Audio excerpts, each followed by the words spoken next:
40% of the wars and armed conflicts in the world right now are happening on one continent, Africa. The Red Cross says there are more than 50 active armed conflicts across Africa at the moment, a 45% jump since 2020. Here's why Africa has become a hotspot for war. Africa has two significant assets: the youngest population in the world and roughly 30% of global critical minerals. But resources fuel wars for control.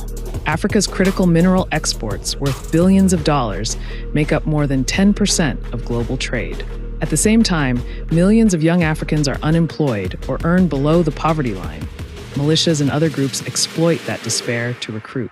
Climate change is also a significant factor, driving a competition over natural resources such as water, land, and food. Boko Haram and other armed groups have been active around the shrinking Lake Chad basin, shared between Cameroon, Chad, Niger, and Nigeria. And political factors such as corruption and foreign interference keep feeding a cycle of conflicts. All the fighting has forced more than 45 million people from their homes, more than 1/3 of all displaced people in the world. Sudan is now the world's largest displacement crisis. Over 14 million people had to leave their homes. That's 1 in 3 Sudanese. The M23 rebel group has reignited a war in the mineral-rich east of the Democratic Republic of the Congo. At least 7,000 people have been killed in recent months. More than 7 million people are displaced. Across the Horn of Africa, Somalia has been fighting the Al-Shabaab group for 16 years. Almost 1 in 4 Somalis is now displaced. Dozens more conflicts rage across the continent.